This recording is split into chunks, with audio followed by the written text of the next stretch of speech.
जय श्री राधा कृष्ण, जय माता दी। क्या आपने कभी सोचा है कि नवरात्रि में प्रज्वलित की जाने वाली अखंड ज्योत का इतना बड़ा महत्व क्यों होता है? क्यों कहा जाता है कि अगर अखंड ज्योत 9 दिनों तक लगातार प्रज्वलित रहे तो घर में सुख समृद्धि आती है, लेकिन अगर वो बीच में बुझ जाए तो ये किसी आने वाली परेशानी का संकेत भी हो सकता है। और क्या आप जानते हैं कि अखंड ज्योत प्रज्वलित करते समय कुछ छोटी छोटी गलतियां आपकी पूरी साधना का अधूरा कर सकती है। आज के इस वीडियो में मैं आपको विस्तार से बताऊंगी अखंड ज्योत कैसे प्रज्वलित करें, बत्ती कैसे बनाएं, घी या तेल कौन सा उपयोग करें, 9 दिनों तक इसकी संभाल कैसे करें और किन बातों का विशेष ध्यान रखें। तो वीडियो को अंत तक जरूर देखें, क्योंकि बीच में आपको अखंड ज्योत से जुड़ी कुछ ऐसे रहस्य बताऊंगी जो बहुत कम लोगों को पता होते हैं। नवरात्रि के 9 दिन मां दुर्गा की आराधना के सबसे पवित्र दिन माने जाते हैं। इन 9 दिनों में माता के सामने अखंड ज्योत प्रज्वलित करने का विशेष महत्व होता है। अखंड ज्योत का अर्थ है ऐसी ज्योति जो संकल्प के साथ जलाई जाए और बिना बुझी लगातार मां की पूजा के साथ प्रज्वलित रहे। ये ज्योत मां के प्रति आपकी आस्था, आपके विश्वास, आपके समर्पण का प्रतीक होती है। छोटा सा दीपक भी अंधेरे से लड़ जाता है, बस विश्वास हो तो जीवन भी संवर जाता है। जैसे दीपक अंधकार को दूर करता है, वैसे ही मां दुर्गा की कृपा हमारे जीवन के अंधकार को दूर करती है। ऐसा माना जाता है कि जहां अखंड ज्योत प्रज्वलित रहती है, वहां उस घर से नकारात्मक ऊर्जा दूर होती है, वातावरण पवित्र बनता है, सुख समृद्धि आती है। धार्मिक मान्यता के अनुसार अखंड ज्योत जलाने से देवी शक्ति का आवाहन होता है। दीपक की लौ सकारात्मक ऊर्जा का स्रोत बन जाती है। दीपक जलता है तो उम्मीद जगती है, भक्ति में शक्ति की राह बनती है। मां के चरणों में जो सर झुकता है उसकी हर मुश्किल आसान बनती है। नवरात्रि में अखंड दीप जलाने से घर में सुख, शांति, स्वस्थ और समृद्धि का वास होता है। अब जानते हैं अखंड ज्योत कैसे जलानी चाहिए। सबसे पहले हमें ज्योत चाहिए जो हमें प्रज्वलित करनी है, तो उसकी जो बाती होती है वो हम कैसे बनाएंगे? वो आप या तो बाजार से बनी बनाई लाते हैं, बहुत इजीली अवेलेबल होती है, वरना इसको हम जो मौली होती है, कलावा होता है, उसे खुद घर पे बना सकते हैं। तो सबसे पहले तो हम एक साइज लेंगे, एक हाथ लंबा उसको हम नाप लेंगे। ठीक है, अब 2 हाथ इसको डबल कर लेंगे, धागे को, इसको मौली को हम डबल कर लेंगे और उतना हम उसे तोड़ लेंगे, उतना उसे हम तोड़ लेंगे। तोड़ने के बाद अब हमें इसे बटना होता है। या तो आपको कोई पकड़ने वाला हो तो इजीली उसको पकड़ लीजिए और दोनों हाथ में इस तरह से इसको हम बटेंगे। इसको बटना बोलते हैं। ये देखिए, हाथ से अगर आप चाहें तो हाथ को हल्का सा गीला कर सकते हैं।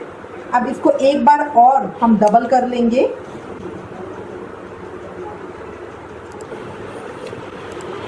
और इसको हम इस तरह से, अगर कोई जना पकड़ने वाला हो तो वो पकड़ सकता है। ये देखिए, ये अब हमारी जो कलावा है, ये हमारी ज्योत है, ये हमारी तैयार हो गई है, जिसको हम बत्ती कहते हैं। क्योंकि जो अखंड ज्योत होती है उसमें इतनी लंबी हमें बनानी है कि वो 9 दिन तक आराम से चल सके। बीच में हम इसमें बत्ती वगैरह चेंज नहीं कर सकते हैं, ज्योत हिलनी नहीं चाहिए, इस चीज़ का हमें ध्यान रखना होता है। ये देखिए, बटी हुई कितनी बढ़िया ज्योत तैयार हो गई है, ये इतनी लंबी है। अब ये जो हमने बत्ती बटी है अभी, इसको हम बड़े दीवे की इस बत्ती के अंदर डालेंगे।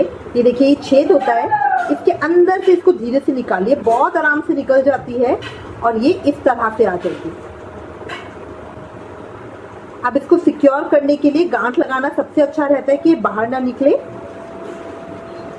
और ये इसको पूरी खींच देंगे, जितनी जोत हमें बाहर निकालनी है उतनी हम बाहर निकालेंगे और इसको बड़े दीवे के अंदर लगाएंगे। अब देखिए, इसको बड़े दीवे के अंदर इस तरह से हम लगाएंगे। ये चूड़ी की उसमें होता है तो दीवे के अंदर कस जाता है।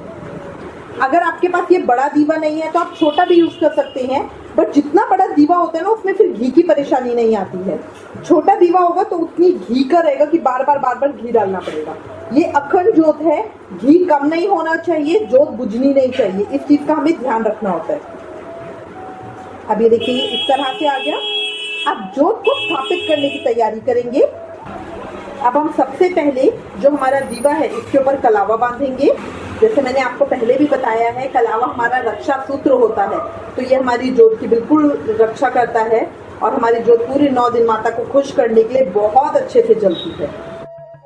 अब इसके बाद रोली से इसके सबसे पहले टॉप पे कॉर्नर्स ऊपर करेंगे। जब भी हम कोई बायना निकालते हैं, शुभ का कोई भी काम करते हैं, तो उसमें जो भी चीज हम लेते हैं उसको टॉप इस तरह से करना बहुत जरूरी होता है रोली से। अब इसके बाद सतिया निकालेंगे, इसके ऊपर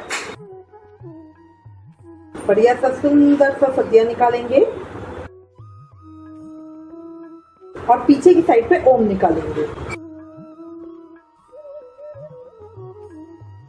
अब हम इसे स्थापित करेंगे। स्थापित इसको ऐसी जगह पे करना है जहां आपको हिलाना ना पड़े, बिल्कुल 9 के 9 दिन ये एक ही जगह पे रहनी चाहिए। इससे पहले हम अपने थोड़े से चावल लेंगे, चावल छोड़ेंगे, उसके ऊपर सिक्का चढ़ाएंगे,